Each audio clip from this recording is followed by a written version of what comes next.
तर मराठवाड्यामध्ये नेमकं कुणाचं पारडं जड राहणार आहे? संभाजीनगरात ठाकरे की शिंदे वरचढ राहणार हे पाहावं लागणार आहे। मात्र भाजप देखील मुसंडी मारू शकते अशी शक्यता वर्तवली जाते। मराठवाड्यामध्ये कुणाचं पारडं जड असणार आहे? संभाजीनगरामध्ये ठाकरे की शिंदे वरचढ ठरणार याकडे सर्वांचंच लक्ष लागलेलं आहे। संभाजीनगरमध्ये देखील ठाकरेंनी जाहीर सभा घेतलेली होती। भाजप त्या ठिकाणी मुसंडी मारणार का याकडे देखील लक्ष लागलेलं आहे।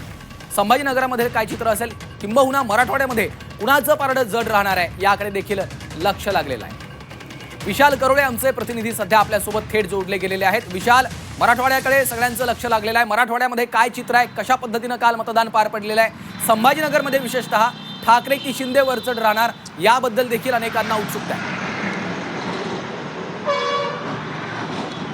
अगदी खरं आहे, मराठवाड्याबाबत सगळ्यांनाच उत्सुकता आहे आणि खास करून संभाजीनगर, छत्रपती संभाजीनगरमध्ये काय होणार? कारण जसं मुंबईमध्ये ठाकरेंनी सत्ता राखली होती तशी छत्रपती संभाजीनगरमध्ये सुद्धा शिवसेनेची सत्ता होती। शिवसेना आणि भाजप एकत्रच सत्ता होती। त्यामुळे यावेळेस काय समीकरण होणार याची जोरदार चर्चा सुरू होती, जोरदार प्रचार झाला। स्वतः उद्धव ठाकरे सुद्धा संभाजीनगरमध्ये आले, त्यांनी शिंदेसेनेवर आणि भाजपवर कडाडून टीका केली आणि मतदानाचं आवाहन केलं आणि त्यांचा दावा सुद्धा होता की ते यावेळेस एक हाती सत्ता स्थापन करतील। मात्र सध्या तरी चित्र दिसत नाही, कारण भाजपमध्ये सुरुवातीला राडे झाले, मात्र सुरुवातीच्या राड्यानंतर भाजपचं संघटन चांगलंच कामाला लागलं। सगळी नाराजी त्यांनी शमवली आणि त्यामुळं कुठंतरी भाजप जास्तीत जास्त विजयाचा दावा करत आहे।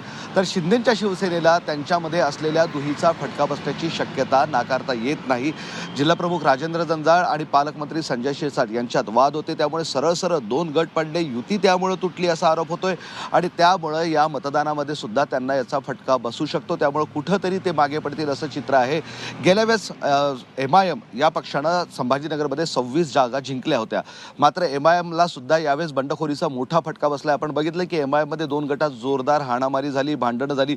अगदी काल मतदानाच्या दिवशी सुद्धा त्यांचे दोन गट आमने सामने आले। त्यामुळे गेल्या वेळेस 26 जागांवर असणारा MIM यावेळेस किती जागा मिळवतो याची उत्सुकता आहे। एका अंदाजानुसार MIM यावेळेस 20च्या पुढे जाणार नाही असं सांगण्यात येतं। असद ओवेसी, अकबर ओवेसी अखेरचे 3 दिवस संभाजीनगरमध्ये तळ ठोकून होते, मात्र तरी सुद्धा MIMला फायदा होताना दिसत नाही। त्यामुळे संभाजीनगरमध्ये सध्या तरी भाजपच मोठा पक्ष राहील अशा पद्धतीची चिन्ह आहे। तर शिंदेसेना सुद्धा भाजपच्या पाठोपाठ राहील आणि उद्धव ठाकरे गटाला मोठा फटका बसण्याची शक्यता नाकारता येत नाही। मराठवाड्याचं जर चित्र पाहिलं तर लातूरमध्ये काँग्रेसला फायदा होताना आपल्याला दिसतोय। भाजप आणि काँग्रेस गेल्या निवडणुकीमध्ये तिथे समसमान होते, मात्र लातूरमध्ये एक विधान झालं होतं, भाजपच्या प्रदेशाध्यक्षांनी ते विधान केलं आणि त्याचा फटका बसलेला आपल्याला दिसतोय। त्यामुळे काँग्रेस तिथं पुन्हा सत्तेत येत आहे असलं चित्र आहे।